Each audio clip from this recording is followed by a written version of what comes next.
warehouse style building that contains under our roof. We're selling for various small business people. Some of them are makers, some of them are vintage dealers, some of them are selling new home furnishings and decor. So we really kind of wear a lot of hats for a lot of different people. We even sell fine jewelry as well. Like we sell gold and diamonds in addition to bohemian home decor, clothing, gift cards. I mean, pretty much everything you can possibly imagine is under our roof here. Yeah, so essentially our dealers are paying us monthly to be here, and then we are open 7 days a week selling for them, and they get paid at the end of it each month based on what their sales are. So we charge rent, we charge a little small commission on each item sold, and so that's how we end up being profitable ourselves.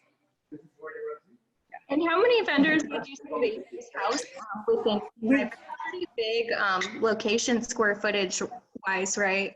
Right. So we're close to 13,000 square feet, and we have close to 100 dealers if you count individuals. So yeah, quite a few people involved.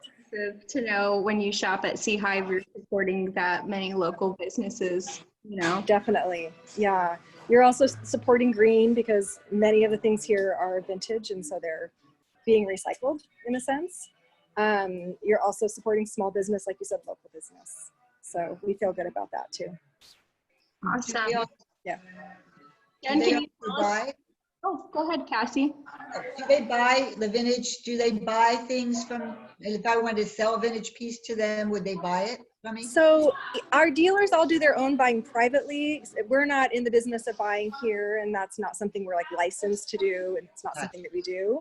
But our dealers are out there going to estate sales and looking up the types of items they purchase on Craigslist. And certainly if you have a specific kind of item for sale, we can let that dealer know and they can contact you. So let's say, for example, you have Native American turquoise jewelry. We have people that specialize in that might want to contact you about that. Or you can see here, I've got music, people that do records and CDs. And in that case, I would say, yes, like if you have those to sell, I'll put you in contact with someone who could buy things like that. Okay. I'm going to turn over here. We have, mid-century modern type of look. We've got a gal over here that does plants. So this is a really great spot to come to when you need to get a gift for somebody or when you're decorating your home. Jen, what's your favorite item that you guys have in the store right now, or something that you'd like to point out for others to look for when they're in? Gosh, that's a great question. That's really hard to answer because there's just so many things. I love we have some dealers that just moved in recently. I started off in their booth here. I'm going to cover my mouth because there's some customers over here. So this one right here, they're called the CBs, and you can see these lamps in the back that just came in. I don't know if you can see them. Yeah, they're like sort of, can you see that? The hanging pendant lamps. Mm-hmm. And there's also those two really cool mirrors behind them as well. I really like that. So just in general, I'm really enjoying the aesthetic in here. Another thing that's pretty cool is these plant leaves are really popular right now, like these big fronds, but you have to keep them alive, obviously, if you have plants, but these are silk, and so you can kind of get that look. See if I can see that. Can you see them sort of right there? So kind of like giving your house that little look of green and color and bringing that plant look in without actually having to keep a large plant like that alive. It's pretty cool. That's perfect. You don't have to water it. Yeah, exactly. It's going to live forever. as long as you will be around, that plant will be around. So that's good.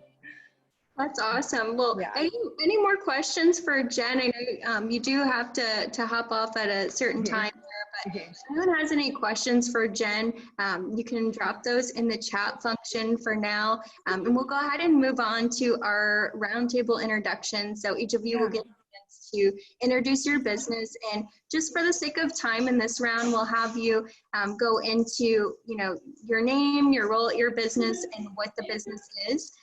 In the second round, we're going to go into how you're doing business. So the reason we ask that is because a lot of places are moving towards e-commerce. Some are, much like Jen, are back to doing business in person at their on-site locations. So, we just want to hear, how you guys are doing on that front and how we can promote you properly. And then finally, we'll go over any upcoming announcements, and then we will share some best practices around the group as well. So without further ado, I will put it on to Mr. Scott Smith, since he joined bright and early here. Go ahead and tell us a little bit about you and your company. Thank you, Emerald.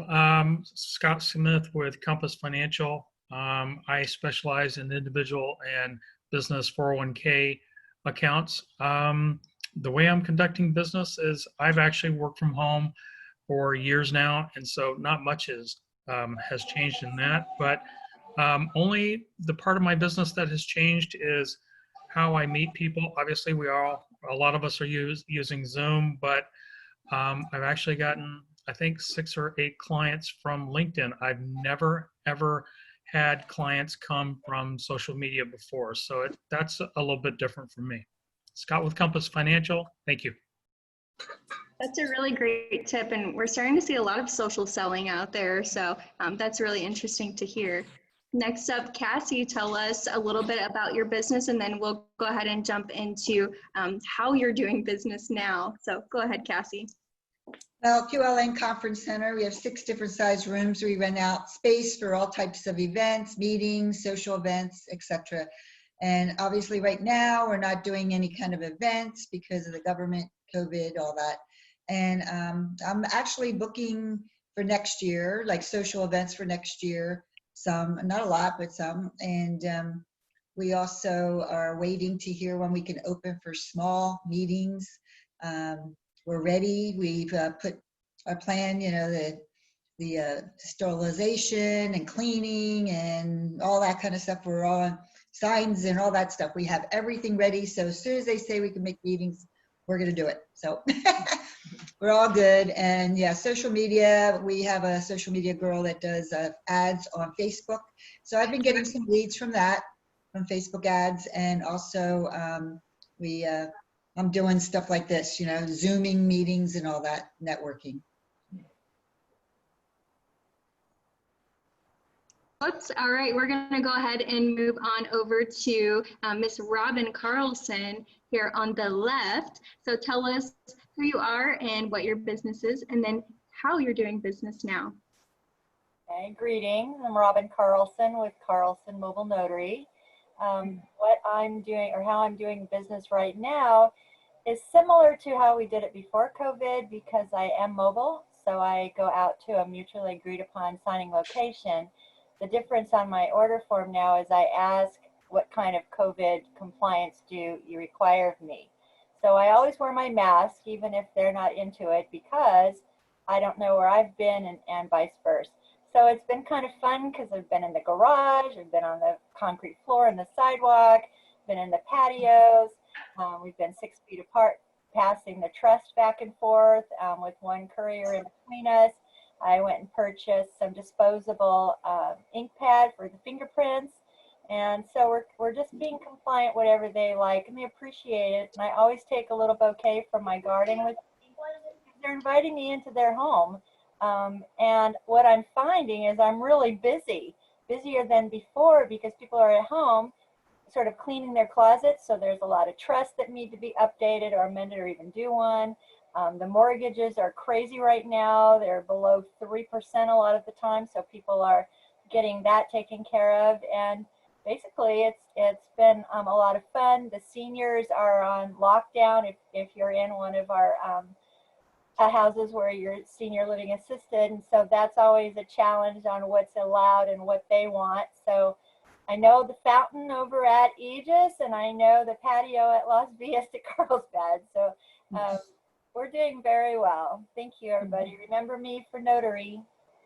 Awesome. Thank you for that, Robin. And sharing her screen today, we have Elizabeth Carlson. So tell us a little bit about yourself, Elizabeth.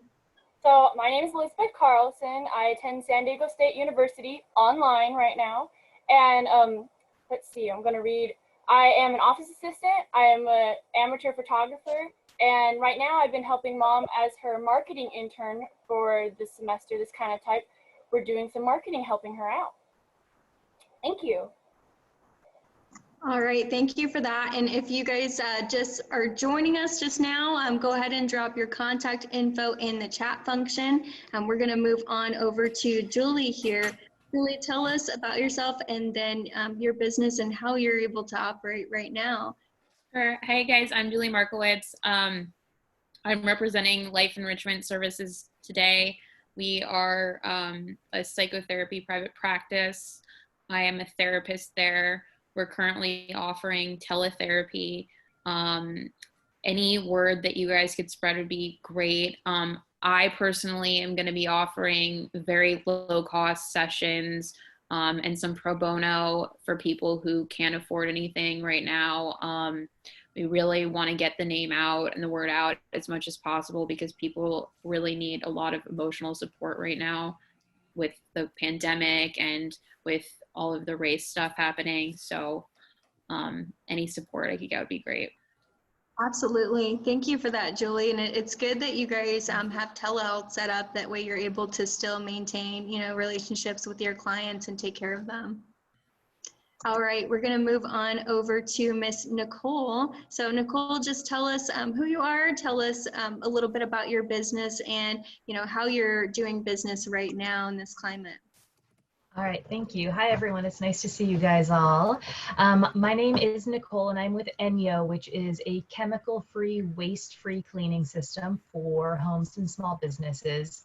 Enyo treats cleaning mechanically rather than chemically, and so we have a series of different types of specially designed fibers to clean different types of surfaces. So whether you're cleaning in your kitchen or your bathroom or dusting in a living room, we have different fibers for different jobs, and our products clean 6 times better than traditional methods, and you only need to use water.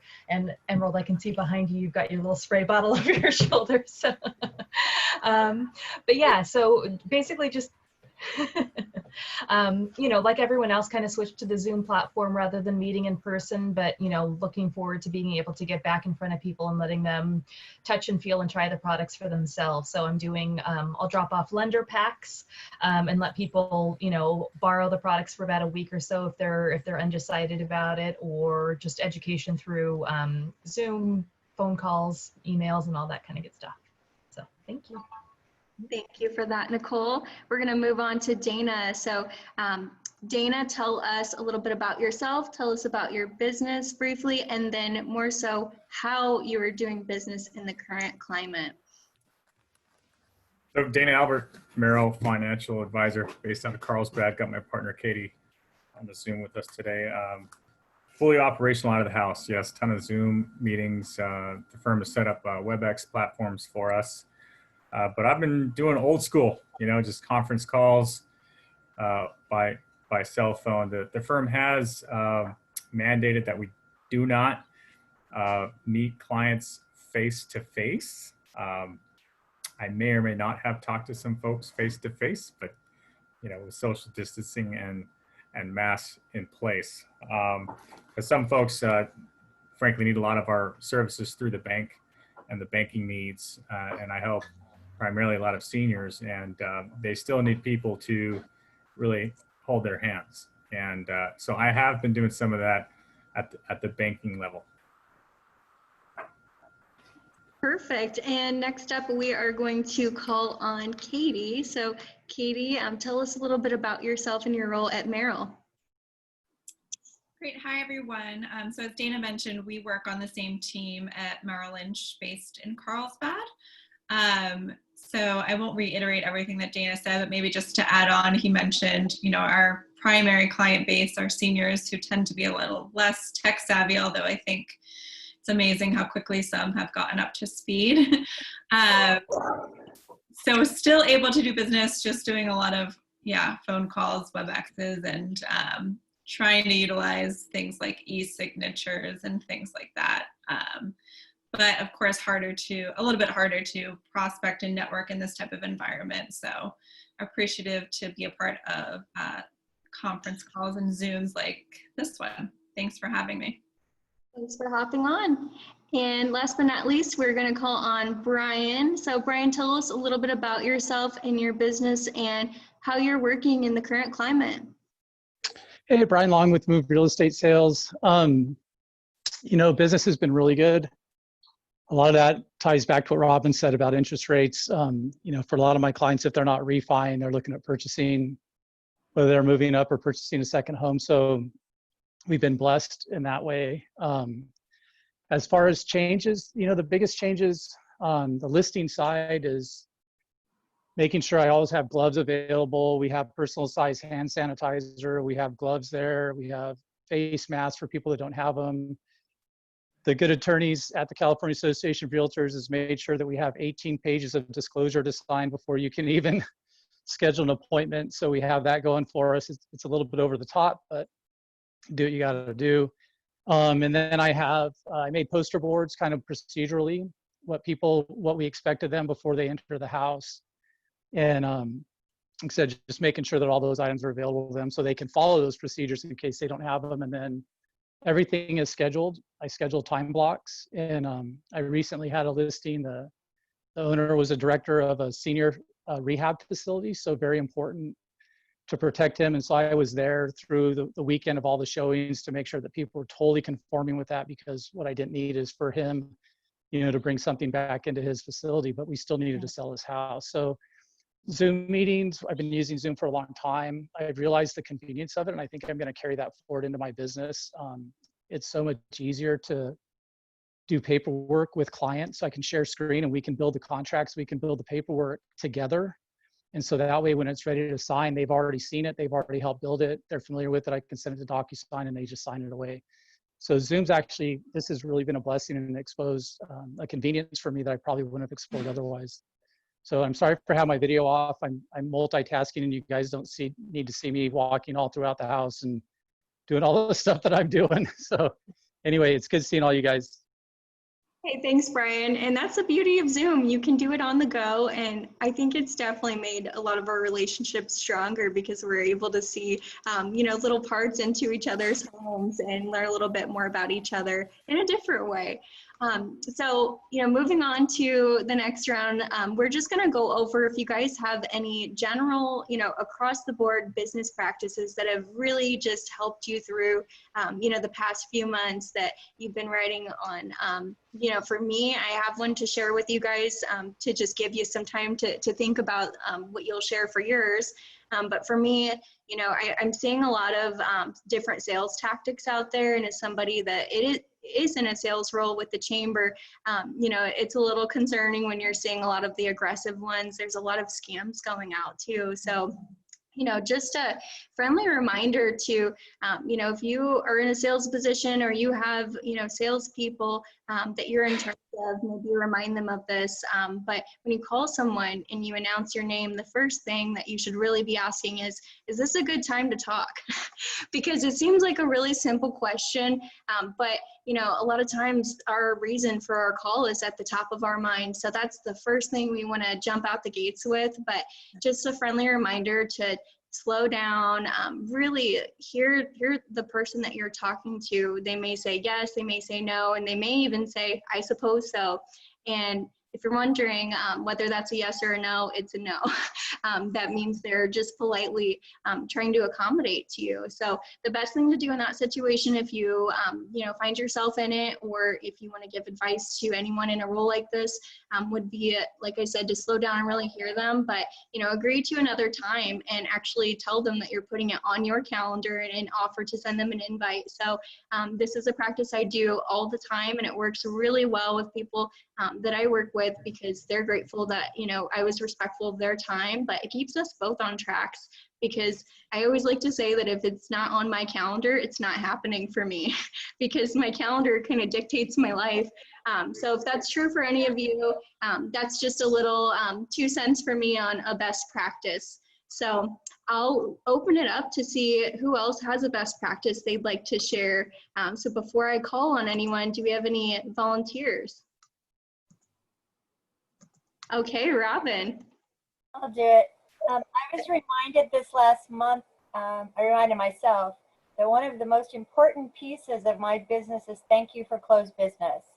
So I received business from a lot of the people here, doing various different types of notary, and I appreciate you all very much. Thank you, Dana and Scott and everybody.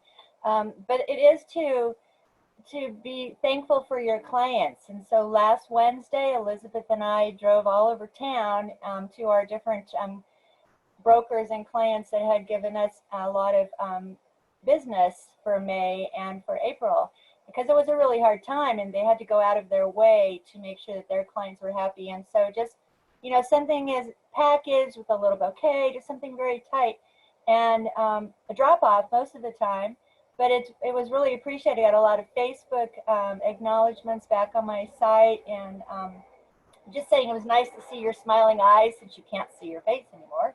And so that's just something that's important, and I hadn't been doing that for probably a quarter, and I just decided that it was time to do that again. And it takes planning, and it takes a lot of ink to print out my cards, and it's just well worth it, and it's so appreciative.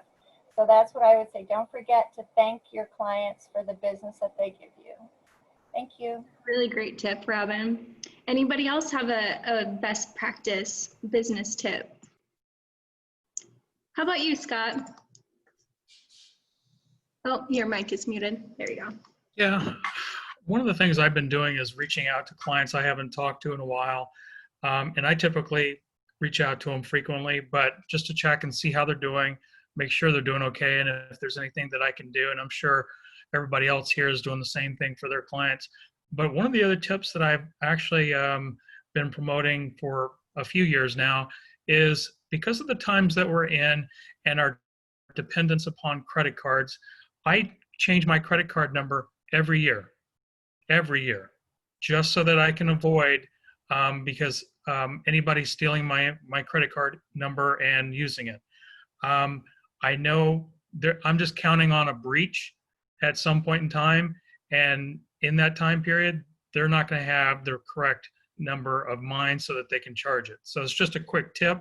It'll save you a lot of frustration later. So just a nice little tip. Thank you for that, Scott.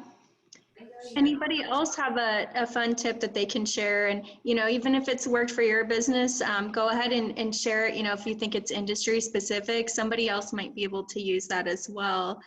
So feel free to jump in. I know, Julie, for you, telehealth, do you have any tips on, you know, talking with clients remotely or just managing that process with the appointments?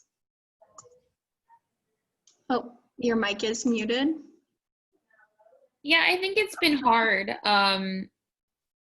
to manage with telehealth, because it's like, for a lot of clients, they like, the therapy office is a really safe space that they can come in and be like alone, and they don't have to worry about someone listening, or like there's not technological errors. And I think that it's been a big adjustment for all of us, because it's like we have to get used to technology messing up and like not being able to hear each other sometimes, and switching platforms. And also like the privacy issue is hard, because, you know, a lot of clients like are going in their cars to have phone sessions, or like, you know, trying to like make sure that no one in their home can hear them. So it's been really hard, like, for therapist and client to be like, how do we make this space really safe?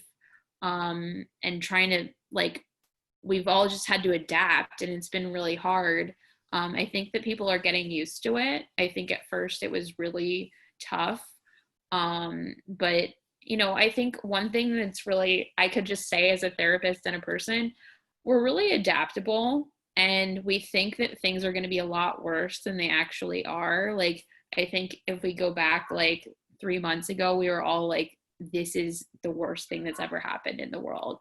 But our circumstances actually only determine like 10% of our happiness. And so we adapt to change. Like, we're having this conversation right now on Zoom, and like, it's still kind of weird, right? But it's also like, yeah, like we get to have this conversation, and it's kind of cool too, and it's like a new way of living. So I think my message to everyone, I mean, it's not a sales tactic, but it's just like realizing, like, as people, we are resilient, we can adapt, and even if it feels like really terrible, we reach a new normal that's actually basically where we were before. It just feels different. I hear you, and that's really a great statement to make, that we are all adaptable. We're all capable of learning new things and, really succeeding in them. And Zoom is one of them. So I could share, just quickly that a lot of our meetings, some of the committees or others, you guys may see those staying virtual. But I'll have an announcement about that at the end. So I'll hold off from that one. Anybody else have any other best practices? And once again, this doesn't have to be, general, too broad. It can be specific to your industry. We're just trying to see, what ideas we can throw around the table. So, I can point some out. Our industry is heavily regulated, and it's good practice in to be very detailed in terms of note taking and documenting conversations. And I could tell, technology is helping with that. We just started the ability to text clients this year, right? So I could actually text clients now from my cell phone, and it looks like it's coming from my office phone number. So a lot of people are very appreciative of that. So to go to your point, Emerald, you could text first. Hi, this is Dana. We had a call scheduled at 2:00. Is that still a good time?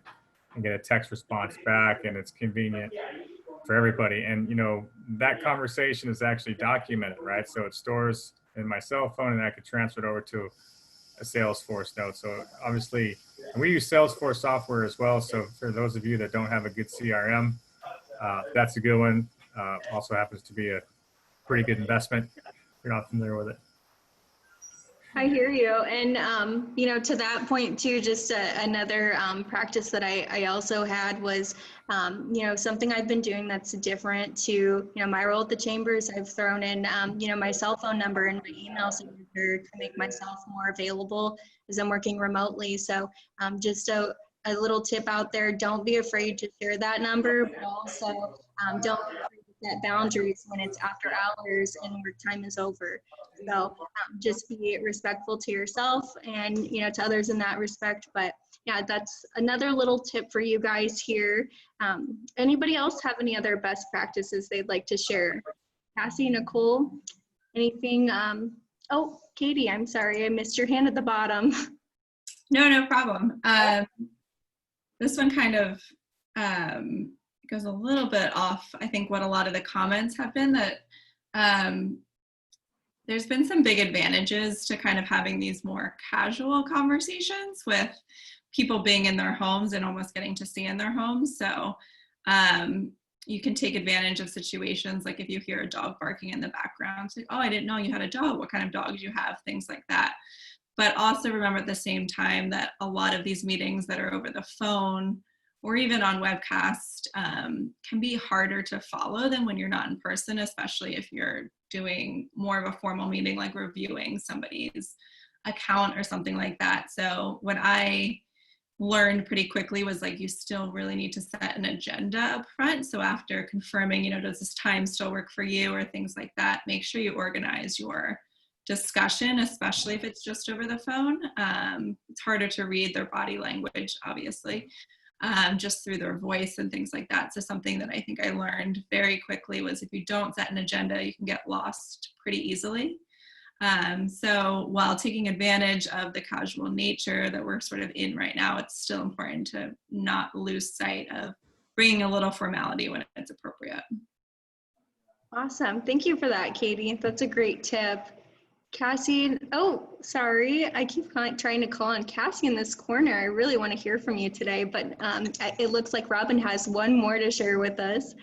Go ahead, Robin. I want to back up, piggyback on what Katie was saying.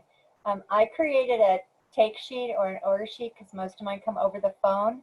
And I find that people want to chat and they don't, because they're not having visitors and I'm there in any capacity, they're telling me everything. and on the phone. So it keeps me centered as what the next question is. And I highlight the form before I talk to them, because sometimes I'll get off the phone and I'll forget to ask their address where I'm coming to. So having a take sheet or an agenda per se really helps me to keep that phone call limited and to get the information that I need to be on my way. So thank you, Katie, for reminding me to do that. Absolutely. Thank you for that, Robin. Any other best practices across the room? Brian, I see you just popped on. Came back in, I got to get ready to go. But one of the things that I found for me is ultimately I'm the protector of my business and the liability that I create for my business. And so I've been to appointments and meetings where, you know, people are very lax with what they want to do. Like I've been the only guy in the room sometimes with a mask on or with hand sanitizer and so for me, I don't care what anybody else does. I need to practice my best practices, and if those don't match yours, that's fine. But I think that making sure that I'm trying to protect myself and my family and stuff, regardless of what other people in the room are thinking or doing, is important. And I definitely agree with you there, Brian. Definitely the best thing to do right now is just self-manage and self-police when it comes to that kind of thing. So great tip. I did get a message from Kristen. I know you're having some issues hopping on the call. So let's see if we can get your audio working here. Anybody else have a best practice to share while we're waiting on Kristen to jump on? Go ahead, Cassie. So I get a lot of emails, and if I see a webinar, so many webinars out there in my industry, and I think about a person that I'm working with, like a vendor or something, I always share that webinar with them for information that they might not know, you know, updated, whatever, you know. And so that kind of brings the conversation together, and the next thing you know, we're sharing leads. So, yeah. Yeah, you'd be surprised if you just sit down and have a conversation with someone, even if you've been doing business with them. Just hearing little things can get your brain, you know, sparked for just different referral sources for them, or vice versa. So that's always a great thing to keep in the back of your mind as you're working with people. So great tip, Cassie. Thank you for that. Nicole, do you have a tip that you could share with us? I think the biggest takeaway for me has really been just going back and offering that customer service to clients that I've already worked with and customers that I've already had.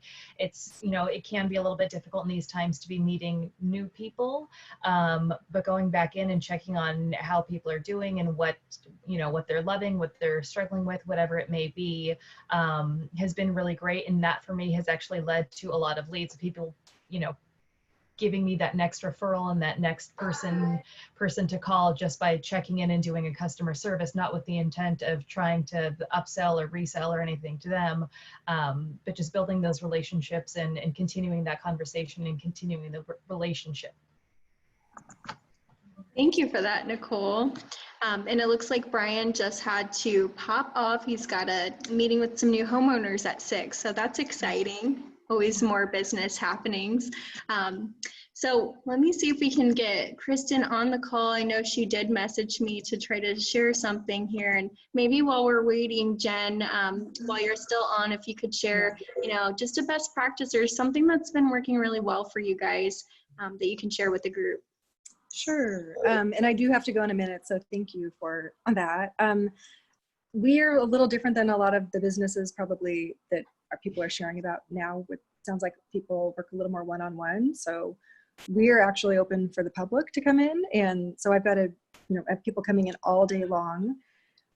What we've been doing is making a point to greet everybody at the front door and basically let them know what we're doing to protect them from COVID-19. And so we're requiring, you know, we, as people walk in, we greet them, we ask them if they've been in since we've reopened. If they haven't been in, we let them know that we require masks for all customers and employees, and that we thank them for wearing their mask in the first place, and let them know that we're asking everyone to keep the mask on the whole time they're shopping. We have kind of special like walkways through the store. And then we also ask them to be courteous with social distancing for other people. So as you're like encountering other people, that you step to the side and let them pass rather than just walking right by them. And then just little things like using a touch-free credit card machine so that they don't have to touch anything. And I keep a jar of clean pens for people, and as soon as they're used, they're in the dirty pen a container that we wash before anyone can use. So we've installed plexiglass, things like that, and hopefully that gives people a sense of being more protected than if there wasn't something like that there. So I guess to just, give a short answer, it's communicating to people when they first come in what the steps are that we're taking to protect them and us, and just letting them know what the expectations are as they're visiting our place of business. That's a great tip. Yeah. Oh, go ahead. Oh, and I have had actually just, I check our reviews online on Google and Yelp, and I did recently see a review that we got that was good, and a customer said that they felt very safe. And to me, that was one of the best things I could hear from a customer, is that they felt safe coming in. So especially, in today's climate. So. That's amazing, Jen.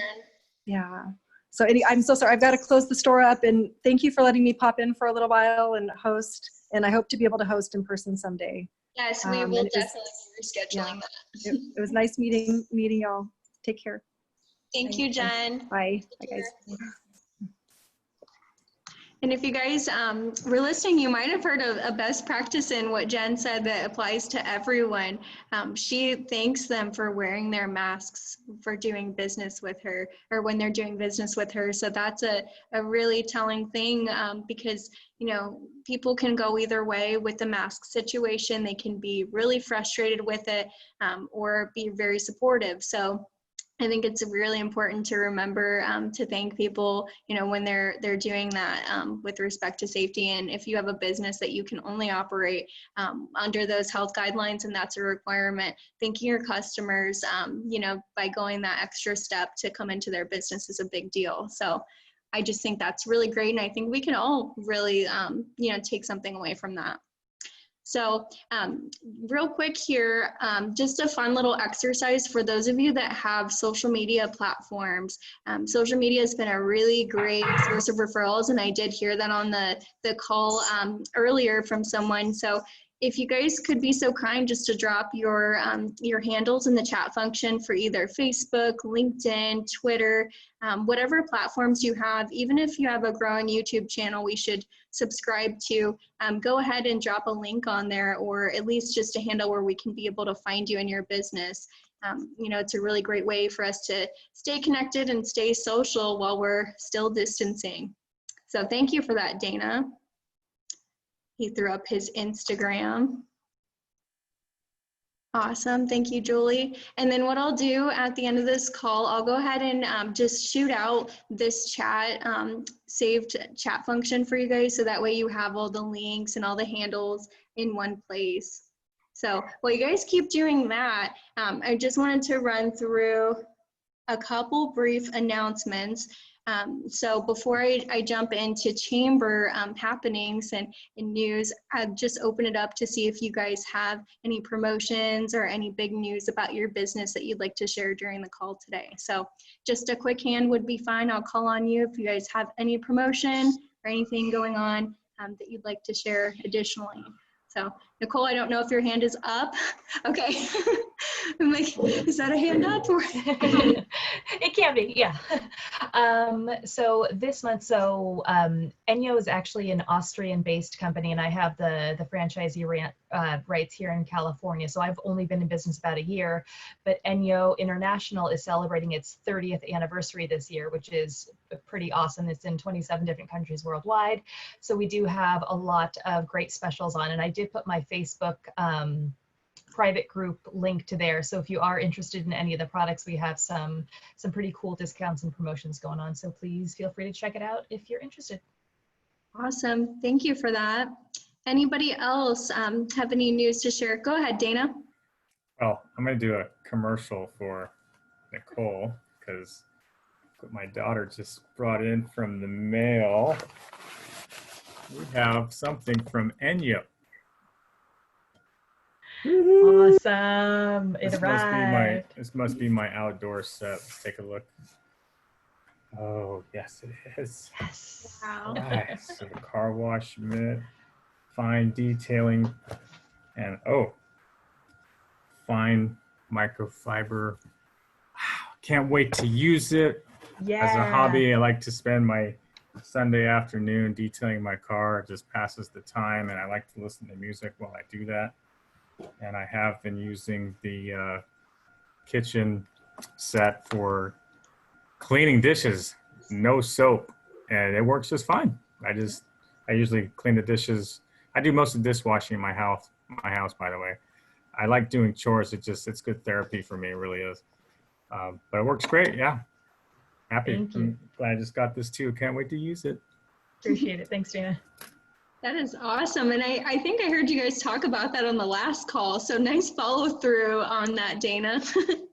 Awesome. Anybody else have any tips, news to share about your business or anything we should be aware of? Go ahead, Robin. I want to do a shout out for Scott Smith of Compass Financial. I was going through some paperwork on an account I have with another company, and I saw where they're charging fees for my money just sitting there. And actually it's a custodian for Elizabeth. I was gonna say, it's my money. So I reached out to Scott last week and I said, hey, this is what's going on. What do I do? And so he gave me some really good information. We followed through on it.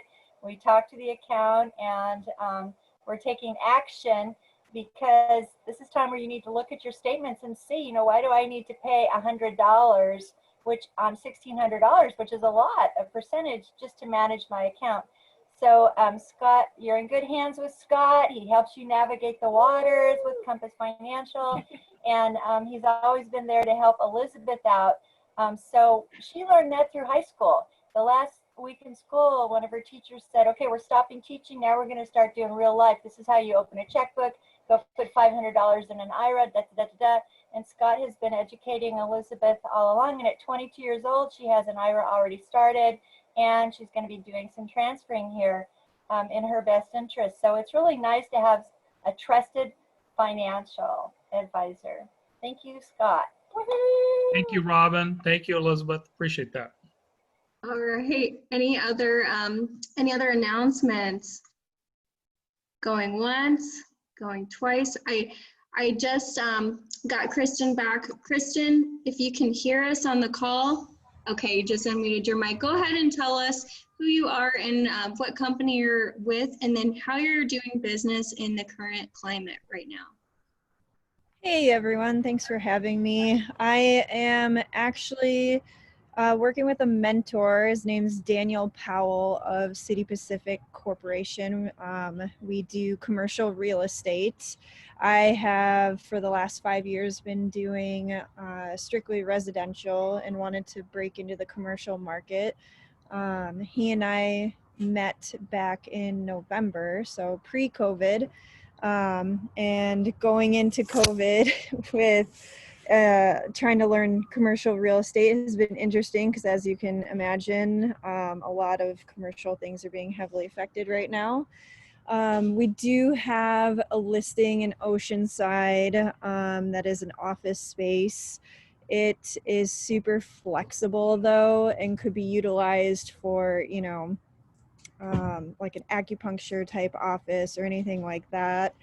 So there is some flexibility there, but it's been interesting because we got this listing we signed it just before everything kind of started getting out of hand.